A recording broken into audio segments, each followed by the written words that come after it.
దగ్గరగా హల్లెలూయా చెప్దామా? హల్లెలూయా. మొదటిగా ఈ అవకాశం ఇచ్చిన దేవదేవునికి నా వందనాలు చెల్లించుకుంటూ, మరి దైవ జనాంగానికి నా వందనాలు చెల్లించుకుంటూ, చేరి వచ్చిన మీ అందరికి కూడా నా వందనాలు చెల్లించుకుంటున్నాను. వాక్య నిమిత్తము ఒక చిన్న ప్రార్థించుకుందాం. ప్రతి ఒక్కరు తలలో వంచి కళ్ళు మూసుకున్నట్లయితే ప్రార్థించుకుందాం. స్తోత్రం స్తోత్రం స్తోత్రం నాయన, మహాగణుడా పరిశుద్ధుడా, మీకు స్తోత్రం నాయన. దేవా, ఇంతసేపు మీ పాటలు పాడి మిమ్మల్ని స్తుతించి అయ్యా అద్భుతమైనటువంటి సమయంలోనికి మేము వచ్చి ఉండగా మీ వాక్యముతో నాయన మాతో మాట్లాడండి అయ్యా. వాక్యము వినున్నట్లుగా ప్రతి ఒక్క బిడ్డ హృదయాన్ని మీరు తెరవండి నాయన. ఏ బంధకాలు కూడా నాయన వాక్యాన్ని ఆటంకపరచుకున్నట్లుగా సహాయం చేయమని, విత్తబడే వాక్యాన్ని ప్రతి ఒక్కరు తమ హృదయాల్లో జాగ్రత్తగా ఉంచుకోవడానికి సహాయం చేయమని, మీరే తోడై ఉండమని, మీరే నాయన సమస్తము ఆది నుండి అంతం వరకు నాయన మీరే నడిపించమని యేసయ్య పరిశుద్ధ నామంలో ప్రార్థిస్తున్నాం తండ్రి, ఆమేన్. దేవుని వాక్యాన్ని మనం ధ్యానించుకుందాం. మీకు ఒక 2 ప్రాముఖ్యమైన అంశాలను దేవుని దగ్గర నుంచి అందించాలని నేను ఆశపడుతున్నాను. సాధారణంగా దేవుణ్ణి తెలుసుకున్న మనము దేవుణ్ణి ప్రేమిస్తాం. ఎలా ప్రేమిస్తాం? ప్రతి వారం మందిరానికి రావడం ద్వారా, దేవుణ్ణి ప్రార్థించడం ద్వారా, దేవుణ్ణి స్తుతించడం ద్వారా చేస్తూ ఉంటాం. అయితే మన ప్రేమను మనం దేవునికి ఏ విధంగా వ్యక్తపరుస్తూ ఉంటామనంటే, దేవుని దగ్గరికి రావడం ద్వారా, దేవునితో సమయాన్ని గడపడం ద్వారానే మనము దేవుని మీద మనకున్న ప్రేమని వ్యక్తం చేస్తూ ఉంటాం. అయ్యా, నేను నిన్ను ప్రేమిస్తున్నాను కాబట్టి ప్రతి నిత్యము ఈ విధంగా కొంత సమయాన్ని ఇస్తున్నాను, ప్రతి వారము నీ మందిరంలో చేరి నిన్ను ప్రార్థిస్తున్నాను అనేటువంటిది మనం చెప్తూ ఉంటాం. మానకుండా నీ మందిరానికి వస్తున్నాను, ఆగకుండా మందిరానికి వస్తాను, రోజు నేను ప్రార్థిస్తాను, రోజు నేను వాక్యం చదువుతానని మనం దేవునితో చెప్తూ ఉంటాం. అయితే సహజంగా మనం నిజంగానే దేవుణ్ణి ప్రేమిస్తున్నామా? అయితే మనం దేవుణ్ణి ప్రేమించినట్లయితే దేవునికి ప్రార్థించడం మాత్రమే కాదు, దేవుని వాక్యాన్ని వినడమే కాదు, దేవుడు చెప్పే ప్రతి మాటని మనము జాగ్రత్తగా గైకొంటాం. ఏం చేస్తాం? జాగ్రత్తగా గైకొంటాం. ఎందుకంటే దేవుని మాటలు మనకి అతి శ్రేష్టమైనవి కాబట్టి మనం జాగ్రత్తగా గైకొనాలి కూడా. ఎందుకంటే ఆయన వాక్యమే మన పాదములకు దీపము. మనం వేసే అడుగు మనకి స్పష్టంగా కనపడాలంటే మనకి వెలుగు కావాలి. ఆ వెలుగే మనకు వాక్యము. మన జీవితంలో మనం వేసే ప్రతి అడుగు కూడా వాక్యంతో ముందుకు వేసినట్లయితే మన జీవితం అన్నది ఎన్నడూ కూడా చీకట్లో పడిపోకుండా మనం జాగ్రత్తగా కాపాడుకుంటాం అన్నమాట. సో అదే దేవుడు ఈ దినాన్ని మనతో మాట్లాడుతున్న విషయము, దేవుణ్ణి మనము ఎలా ప్రేమించాలి, ఎంతగా మనం దేవుణ్ణి ప్రేమించాలి, దేవుణ్ణి మనం ప్రేమిస్తే దేవుడు మనల్ని తిరిగి ఏ విధంగా ఆయన ప్రేమిస్తాడు అన్నది ఈ దినాన్ని మీకు అందించడానికి దేవుడు నాకు ఈ యొక్క అద్భుతమైన అవకాశాన్ని ఇచ్చాడు. హల్లెలూయా. దేవునికి మహిమ కలుగును గాక. దేనికోసం? దేవుణ్ణి మనం ఎలా ప్రేమించాలి, దేవుణ్ణి మనం ప్రేమిస్తే ఆయన మనల్ని తిరిగి ఎలా ప్రేమిస్తాడో, మనం ప్రేమించిన దానికి తిరిగి ఆయన మనకి ఏం చేస్తాడో అన్నది మనం ధ్యానించుకుందాం. ద్వితీయోపదేశకాండము 6వ అధ్యాయం 5వ వచనాన్ని ఒకసారి చదువుకుందాం. ద్వితీయోపదేశకాండము 6వ అధ్యాయం 5వ వచనం. మీ పూర్ణ హృదయముతోను, మీ పూర్ణ ఆత్మతోను, మీ పూర్ణ శక్తితోను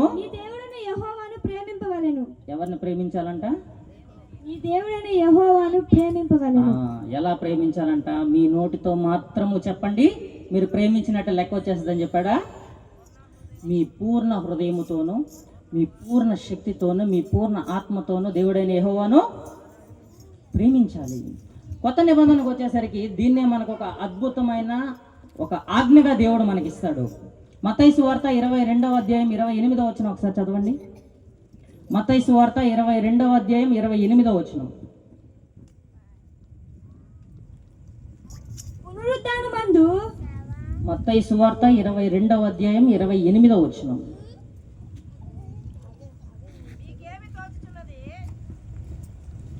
ఒక్క నిమిషం.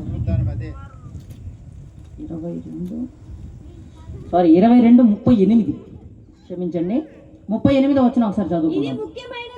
ఇది ముఖ్యమైనది మొదటిది నాయన ఆజ్ఞ. దాని పై వచనం కూడా చదవండి.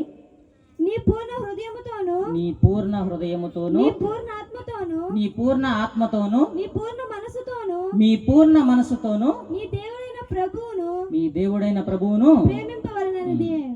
నూతన నిబంధనలో మనకి ప్రధానమైన మొదటి ఆజ్ఞగా దేవుడు ఏమిచ్చాడంట?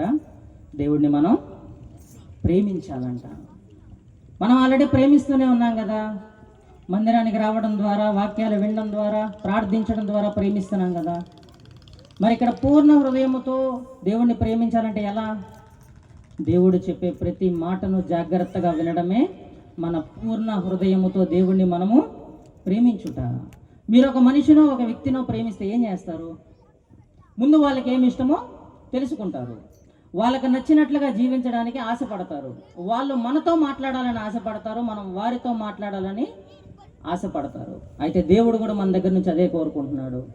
మనం ఏ రకంగా దేవుణ్ణి ప్రేమిస్తామో అదే ప్రేమ ఆయన తిరిగిస్తాడు. కానీ మనుషులు ఆ విధంగా ఇవ్వలేరు. ఎవరు ఇవ్వలేరు? మనుష్యులు.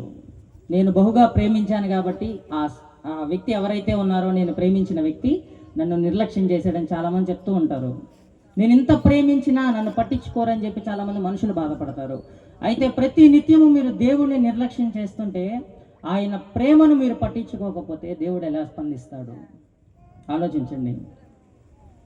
ఒక మనిషి నా ప్రేమను అర్థం చేసుకోవట్లేదని మీరు బాధపడితే, మిమ్మల్ని ప్రాణము కంటే ఎక్కువగా ప్రేమిస్తున్న దేవుడు ఏమని బాధపడాలి? ఏమని చెప్పాలి?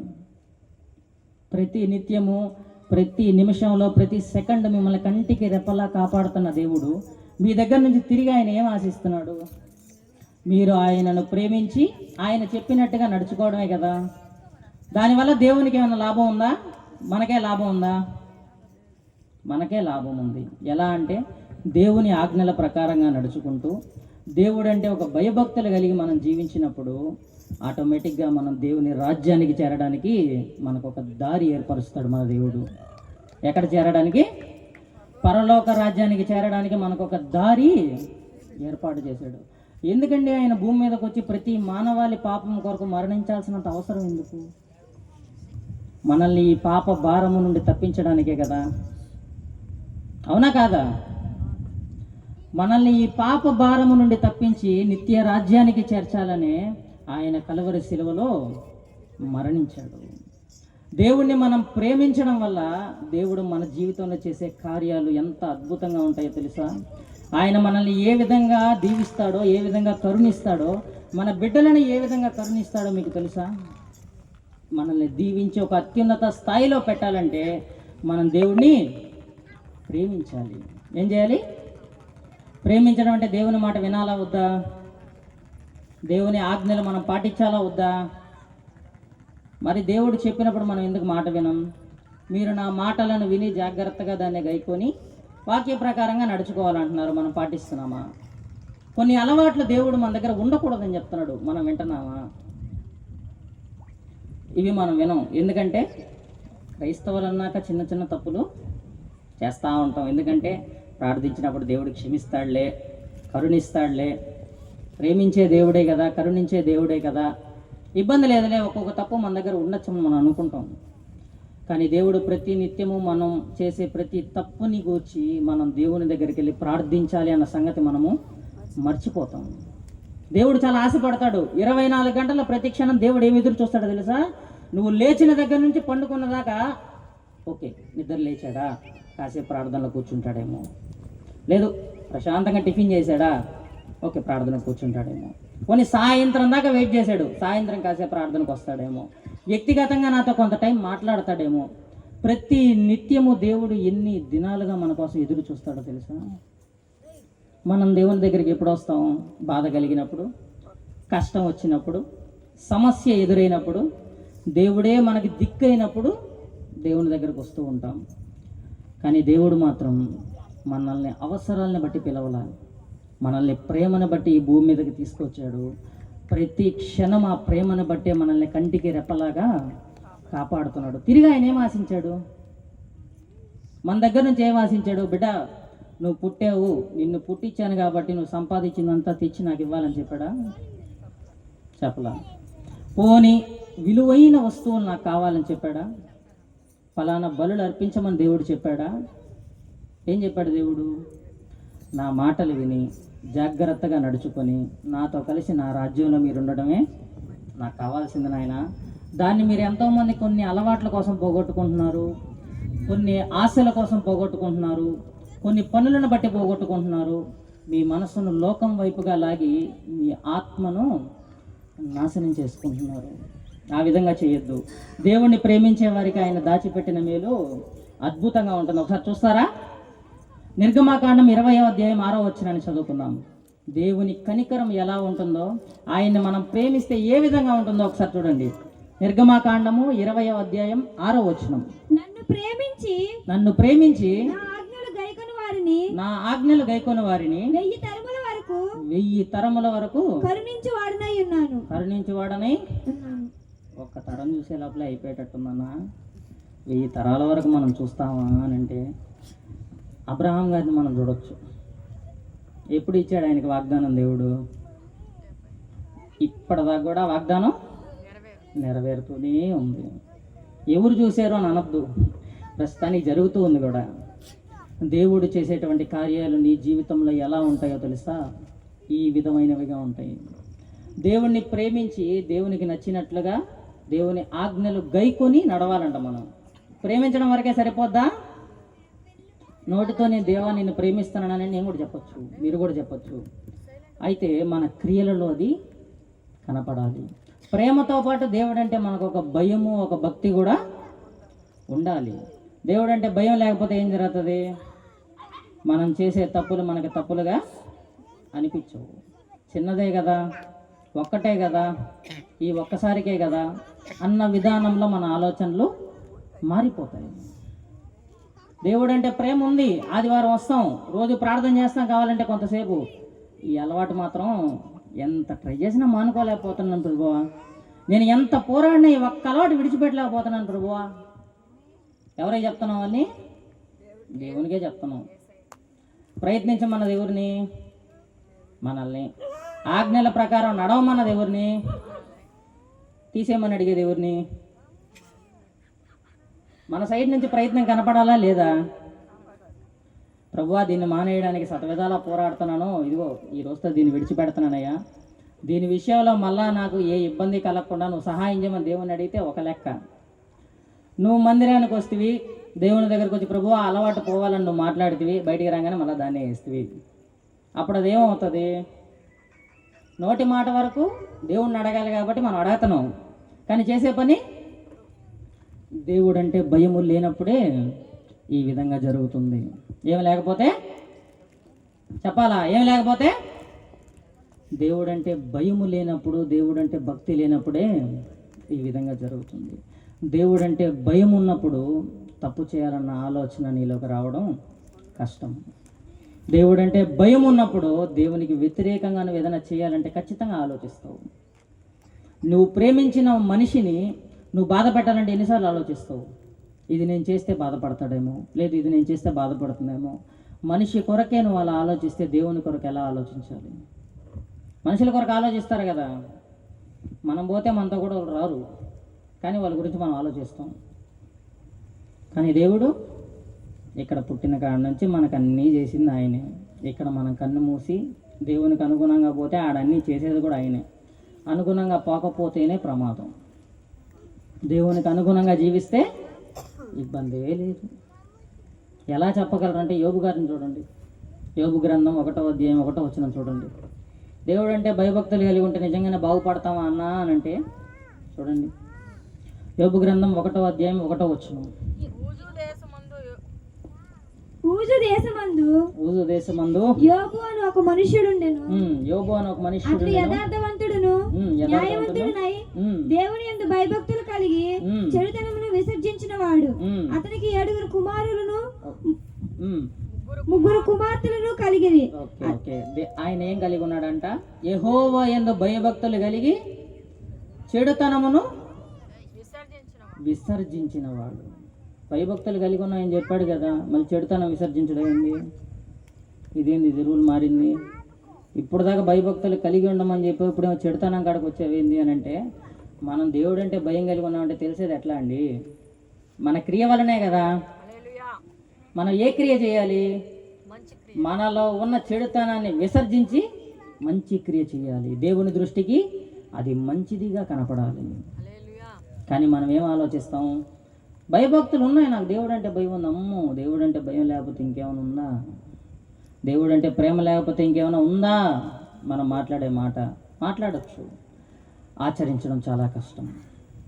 దేవుడు అంటే భయభక్తులు కలిగి మనకున్నటువంటివి ఇప్పటిదాకా మనం ఇష్టంగా చేసినవి వదిలేయమంటే దేవుడు సంకోచిస్తాం.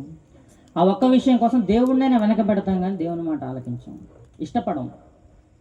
మనం దేవుడు అంటే భయం కలిగినప్పుడు దేవునికి ఏమి నచ్చుతాయో అవి చేయడానికి ఇష్టపడతాం, దేవునికి ఏవి నచ్చవో అవి చేయడానికి మనం భయపడతాం. అమ్మో, ఇది నేను చేస్తే నా దేవుడు బాధపడతాడేమో, ఇది నేను చేస్తే నా దేవుడు నాకు దూరం అవుతాడేమో అన్న భయము నీలో ఉంటుంది. యోబు గారు ఆ విధంగా చేసినందుకు ఆయన కలిగింది ఏంటో తెలుసా? దేవుడు ఏదైతే యోబు గారికి ఇచ్చాడో దాని అంతటి చుట్టూ కంచె వేశాడంట. భూమి మీద అటు ఇటు తిరుగుతున్నాడు ఎవరు? అపవాది తిరుగుతున్నాడు, కానీ యోబుని ఏం చేయలేకపోతున్నాడు. ఎందుకు? యోబు గారి విషయమై దేవుడు అడిగినప్పుడు ఒకటే మాట అంటాడు, ఏమన్నా ఊరికే భయభక్తులు కలిగి ఉన్నాడా? అతనికిని అతని కుటుంబానికి అతనికి కలిగిన దాని అంతటి చుట్టూ నువ్వు కంచె వేసితివి కదా అని అడుగుతాడు. అంటే కంచె లేకపోతే ఏమవ్వాలి? యోబు గారి పరిస్థితి ఇబ్బందుల్లో పడిపోవాలి. యోబు గారి గృహము చుట్టూ ఆయనకు కలిగిన సమస్తము చుట్టూ కంచె ఎలా వచ్చింది? యోబు గారు దేవునికి విధేయుడై ఉండుటను బట్టి కాదా? ఈ దినాన మనం కూడా చాలా పరిస్థితుల్లో నుంచి, చాలా అపాయాల్లో నుంచి బయటపడ్డ రోజులు ఉంటాయి. అన్న, దేవుడే అద్భుత రీతిలో కాపాడాడు, దేవుడే ఆశ్చర్యకార్యం చేసి కాపాడాడని మనం చెప్తాం. ఎందుకంటే దేవుని కంచె నిజంగానే మన చుట్టూ ఉంది కాబట్టి, దేవుడు విడువక మనల్ని ప్రేమిస్తున్నాడు కాబట్టి దేవుని కంచె ఉంటుంది మన చుట్టూ.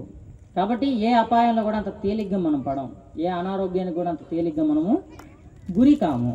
కాకపోతే కొన్ని పరిస్థితులు మనకై మనము కోరి ఇష్టపడి దేవుని ద్వారా అనుమతించబడేటట్లుగా మనమే చేసుకుంటాం. ఏం చేస్తాం?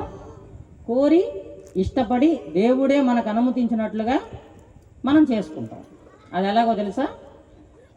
యోహాను సువార్త 14వ అధ్యాయం 21వ వచనాన్ని ఒకసారి చదువుదాం. యోహాను సువార్త 14వ అధ్యాయం 21వ వచనం. నా ఆజ్ఞలను అంగీకరించి వాటిని గైకొను వాడెవడో నన్ను ప్రేమించువాడు నా తండ్రి వలన. ఎవరంట? ఆజ్ఞలు గైకొనేవాడా, గై కొననివాడా?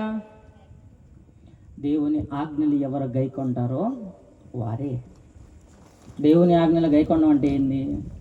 10 ఆజ్ఞలు ఇచ్చారు కదా, ఆ 10 ఆజ్ఞలు నేను ఏ తప్పు చేయలేదు కదా, కాబట్టి నేను ఏ తప్పు చేయలేదని అనుకోవద్దు. దేవుని నోట నుండి మనకు వచ్చిన ప్రతి మాట ఆజ్ఞ.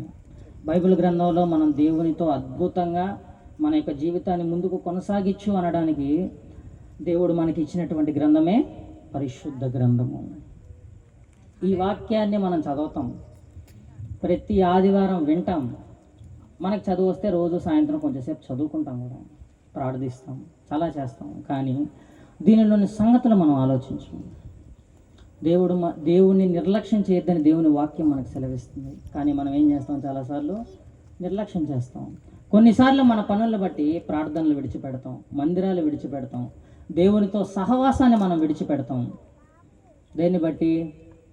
నిర్లక్ష్యాన్ని బట్టి. ఈ ఒక్కరోజు మందిరానికి వెళ్ళకపోతే ఏం కాదులే, ఈ ఒక్కరోజు మనం ప్రార్థించకపోతే ఏం కాదులే, ఈ ఒక్కరోజు అని మీరు అనుకుంటే మీ పక్కన ఒకడు ఉంటాడు. ఈ ఒక్కరోజేలే అని మీరు అనుకుంటే మీ పక్కన ఒకడు ఉంటాడు.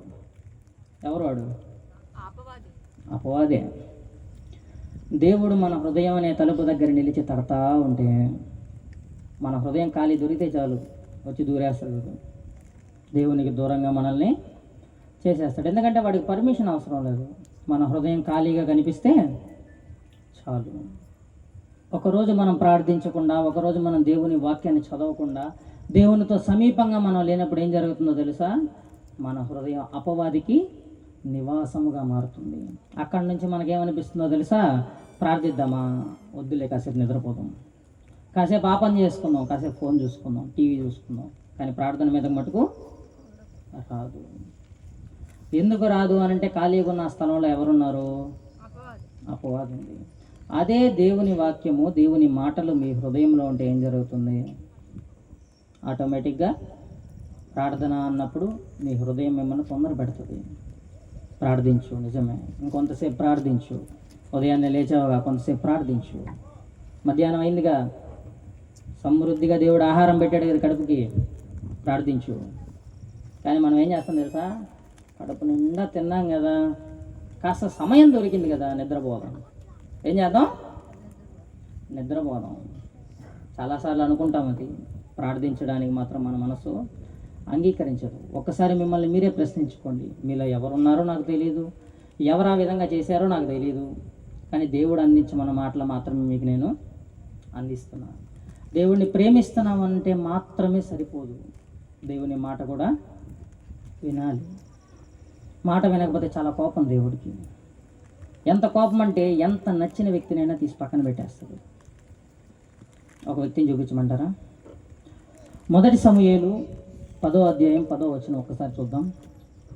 సౌలు గారి గురించి చెప్పబడినటువంటిది ఇది. సౌలు గారిని దేవుడు ఎంత ప్రేమించాడో ఒకసారి మనం చూద్దాం. మొదటి సమూయేలు 10వ అధ్యాయం 10వ వచనం. వారు ఆ కొండ దగ్గరకు వచ్చినప్పుడు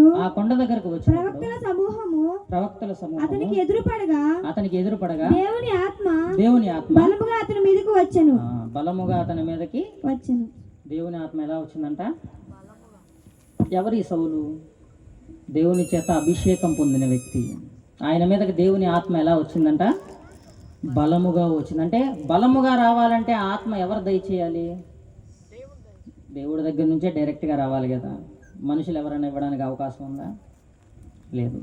దేవునితో అంత క్లోజ్గా ఉన్నటువంటి సౌలు గారి విషయంలో దేవుని మాట వినకపోతే ఆయన జీవితంలో జరిగిన చర్యలు ఏంటో ఒకసారి చూద్దాం. మొదటి సమూయేలు 15వ అధ్యాయం 22వ వచనం.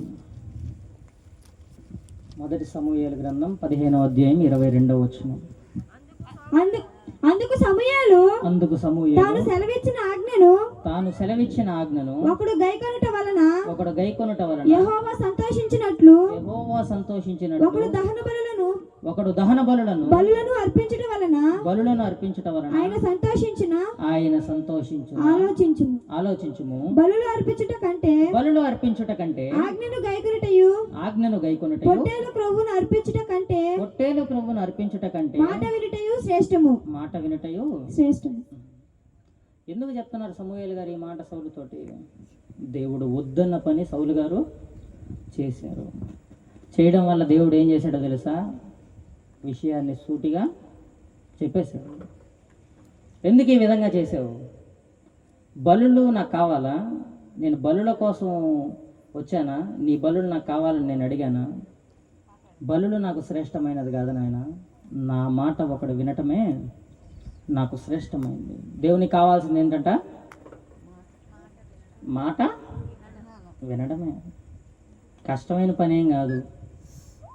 మనలో ఉన్నటువంటివి కొన్ని గుణాలు ఉంటాయి, అవి మనకి ఎలా వచ్చాయి అన్నది మధ్యలో మనం అలవాటు చేసుకున్నామా, లేదా మన పూర్వీకుల నుండి వచ్చినట్టుగా అవి తెలియదు, కానీ వాటిని మార్చుకునే క్రమం మనం అలవాటు చేసుకోవాలి. ఎందుకంటే మనము దేవుణ్ణి ప్రేమించేవారము. ప్రేమిస్తున్నావా లేదా? ప్రేమిస్తున్నప్పుడు మనం ఏం చేయాలి? మాట వినాలి. వాటన్నిటిని మనము సరి చేసుకుంటూ రావాలి. సరి చేసుకున్నప్పుడు మాట వినట్టు అవ్వద్దా? మనం విననట్టే అవ్వద్ది. అప్పుడు మనం దేవుణ్ణి ప్రేమించినట్ట. ఇందాక యోహానులో చదివారు కదా, యోహాను సువార్తలో ఆయన ఆజ్ఞలను గైకొనేవాడే ఆయన్ని ప్రేమించేవాడంట. అప్పుడు మనల్ని మనం ప్రశ్నించుకోవాలా, దేవుని మాటలు మనం ఎన్ని వింటున్నాము, ఎన్ని వినట్లేదు. అంటే మనం వినకపోతే దేవుణ్ణి ప్రేమించిన వారము కాము. ఆయన వాక్యమే చెప్పేసింది అది. ఈ విధంగా ఎప్పుడైతే మనం దేవుని మాట వినకుండా ఉంటామో మనం అవిశ్వాసంలోకి వెళ్ళిపోతాం. దేంట్లోకి వెళ్ళిపోతాం? అవిశ్వాసం. అప్పటిదాకా దేవుని మీద ఎంత విశ్వాసం ఉంటుందో తెలుసా మనకి? అది క్యాన్సరా, దేవుని కాడ జరిగిపోద్ది. అది ఇంకేదన్నా బలమైన జబ్బా దేవుని దగ్గర జరిగిపోద్ది. భయంకరమైన పరిస్థితులా దేవుడు మార్చేస్తాడు. ఎప్పటిదాకా? మాట విని జాగ్రత్తగా నడుచుకున్నదాకే. సౌలు గారి మీద దేవుని ఆత్మ ఎప్పుడు దాకా ఉండింది? నచ్చినట్టుగా నడుచుకున్నదాకే. ఆయనకంటే మనం స్పెషల్ ఏం కాదు, ఆయనకంటే మనకు వచ్చిన కొమ్ములేం లేవు. మనం కూడా ఆయనలాగే మనుషులమే. ఆయన ఏమైనా స్పెషల్గా వచ్చాడా? లేదా మనం ఏమైనా స్పెషల్గా వచ్చామా?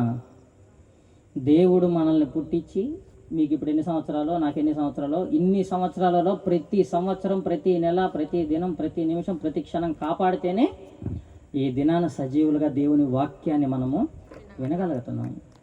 అదే లేకపోతే మన వాక్యాన్ని వినేది ఎట్లా? పోనీ ఈరోజు మనకు అనారోగ్యం వస్తే మనం వాక్యం వినగలమా? లేదా అనారోగ్యం వస్తే మన పనులు చేసుకోగలమా? ఆరోగ్యాన్ని ఇచ్చింది ఎవరు? మనకు ఆరోగ్యం ఇవ్వాలన్నా ఆయనే, శక్తిని ఇవ్వాలన్నా ఆయనే, అప్పులు తీర్చాలన్నా ఆయనే, రోగాలు తీర్చాలన్నా ఆయనే. నా మాట వినండి అయ్యా ఆయన అడిగేటప్పటికి మనం కనపడం. ఇది ఒక్కటే కదయ్యా. ఏది ఒక అలవాటు ఉంటుంది, అది తాకుడు, లేకపోతే కొంతమంది కైనీలు వేస్తారు, లేదంటే కొంతమందికి ఇంకొన్ని అలవాట్లు ఉంటాయి. ఇది ఒక్కటే కదయ్యా. ఎన్నోసార్లు ట్రై చేశాను నేను కూడా, కానీ మానలేకపోయాను. మానేద్దామని సర్వశక్తిలో పోరాడుతున్నా. అలవాటు పోవాలని నాకు ప్రార్థన చేయండి. ఏం చేయాలంట? అలవాటు పోవాలని ప్రార్థన చేయాలంట. అది వదులుకోవడం ఎవరిలో పెట్టాడు దేవుడు? దాన్ని వేసుకోకుండా ఉండడం మన పని. దాన్ని వేసుకుంటానే దేవుడా నాకు నువ్వు స్వస్థత నీ దేవుడా అంటే అది జరగదు. అదేమో వద్దంటే దేవుడిని మనం వెక్కిరించినట్టు అయిపోద్ది. ఏమైపోద్ది? నువ్వు ఏదైనా చేయగలవంటగా. ఈ అలవాటు మానిపించు. ఏం చేయాలంట? నిన్ను పుట్టించి ఇన్ని సంవత్సరాల కంటికి రెప్పలా కాపాడి 3 పూట్ల అన్నం పెట్టి నిన్ను పోషించడమే ఒక లెక్క. మళ్ళీ నిన్ను కూర్చోబెట్టి అలవాటు మానిపించాలా? దేవుడిని ఏం అడుగుతున్నారు, ఏం చేస్తున్నారు? కొంతమంది చేసే ప్రార్థనలు అలా ఉంటాయి. మీరు కాదులే, చేసేవాళ్ళే చెప్తున్నా. నాకు కూడా తెలియదు ఎవరు. మరి ఎవరో ప్రభువా ఈ అలవాటు మానిపించేనాయనా అని చెప్పి తమ ఇష్టానుసారంగా నచ్చినవి చేస్తూ, నచ్చినట్టుగా తిరుగుతూ, నచ్చిన పనులన్నీ చేస్తూ దేవుని కాడికి వచ్చి ఎంత ట్రై చేసినా నేను మానలేకున్నా ప్రభువా నీదే దిక్కు అనే వాళ్ళకే ఈ వాక్యం. ఏంటది? నీవే దిక్కు. ఎందుకు దిక్కు? బలవంతంగా దేవుడు నిన్ను కూర్చోబెట్టి నీ 2 కాళ్ళు చేతులు కట్టేసి ఇంకా బలవంతంగా మానిపించాలి. కాడ ముందు నీ హృదయంలో దేవుడు అంటే భయం ఉంటే ఆటోమేటిక్గా నీలో ఉన్న అలవాటు, లేకపోతే ఒక ఆశ, లేకపోతే దాని పట్ల ప్రేమ బయటికి పరిగిస్తుంది. దేవుడు అంటే భయం లేకపోతే మనలోనే ఉంటుంది, స్వతంత్రంగా ఉంటుంది. ఇంకా అది దేవుడు వచ్చి పొరపాటున దాన్ని కానీ నా బిడ్డ వద్దంటున్నాడు పో అని అంటే బయటికి చెప్తున్నాడు అయ్యా నీ బిడ్డ నీకు చెప్తలా నేను యెహోవాను ప్రేమిస్తున్నానని చెప్పట్లా, చెప్తున్నాడయ్యా. లోపల మాత్రం ఇష్టపడట్లా. హృదయ రహస్యాలు ఎరిగిన దేవుడు కదా నువ్వు. ఏమి ఎరిగిన దేవుడు అంట? హృదయ రహస్యాలు ఎరిగిన దేవుడు కదా. మరి మనస్ఫూర్తిగా అతను వద్దు అని అనుకోవట్లేదు కదా, నీకు తెలీదా అని ప్రశ్న వస్తుంది. దీంట్లో మళ్ళీ ఎవరికి అవమానం? దేవునికి. మొత్తాన్ని తెచ్చి ఎవరి నెత్తి మీద వస్తున్నాం మనం.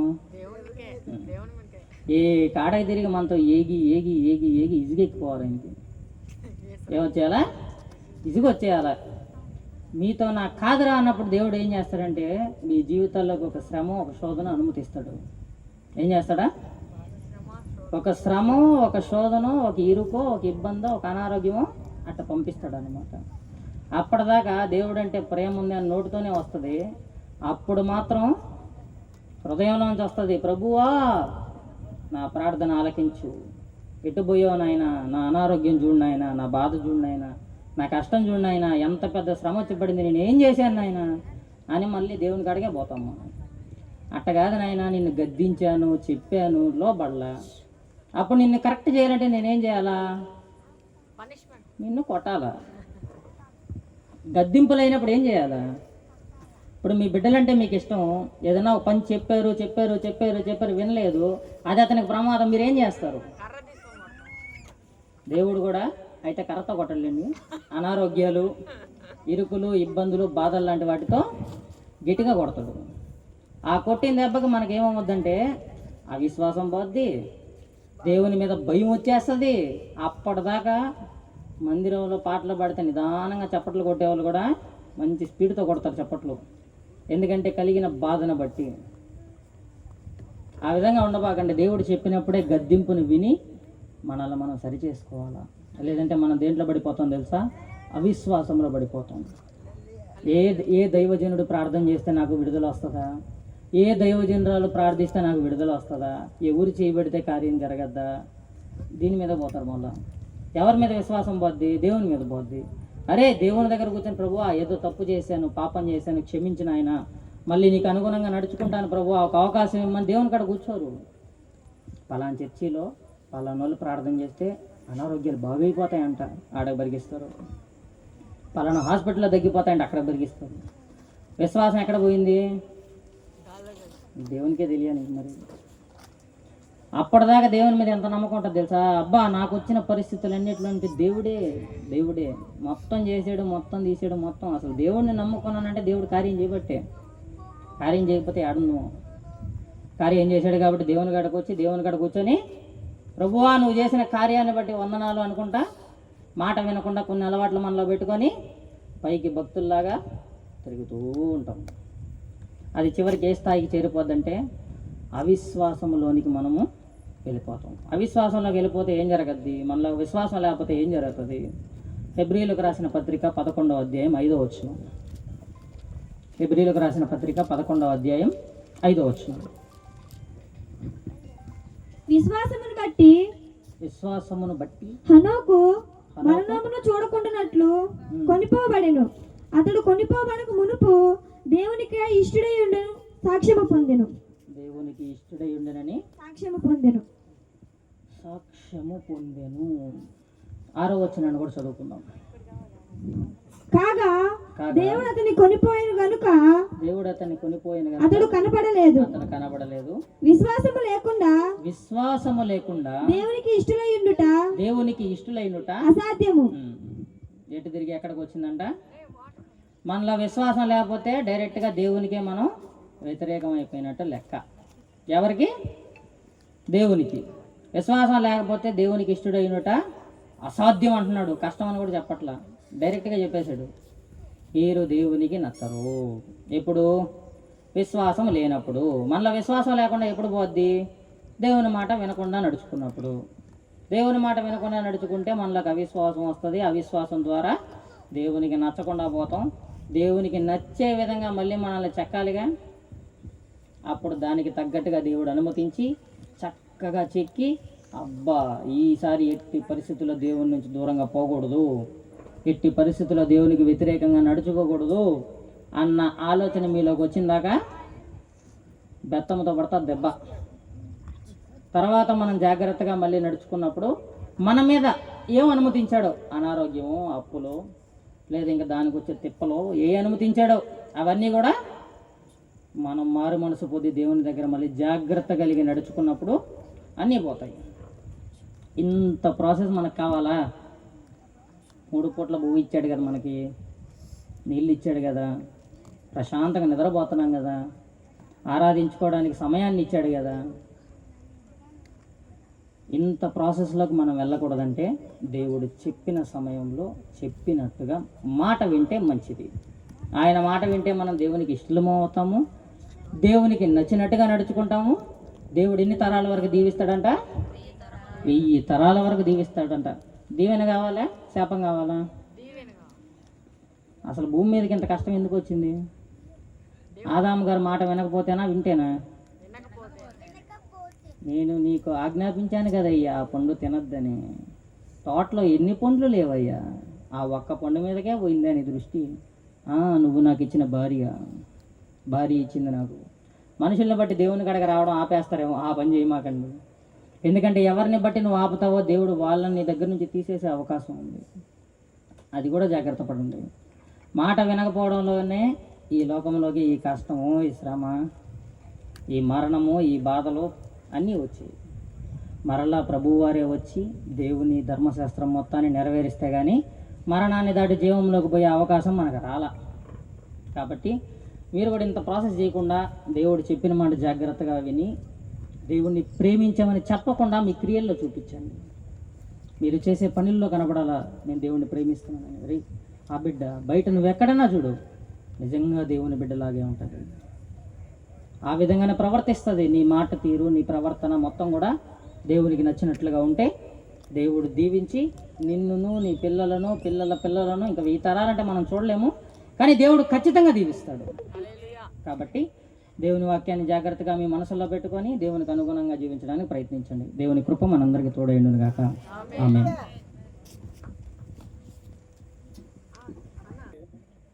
కృష్ణ గారు కూడా ఒక 10 నిమిషాలు, ఎందుకంటే 10కి ముందుగానే ముగిస్తాం.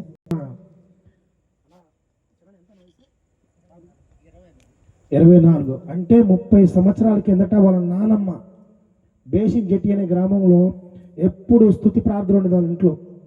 ఆ ప్రార్థన నిమిత్తం మన అన్నగారు ఎంత మారాడో నాకు తెలియదు, కానీ వాళ్ళ కొడుకు అంటే ఇప్పుడు వాక్యం చెప్పిన నాన్నగారు వాళ్ళ నాన్నగారు ఇంట్లోనే ఇప్పుడు 2 సేవకులు అయ్యారు.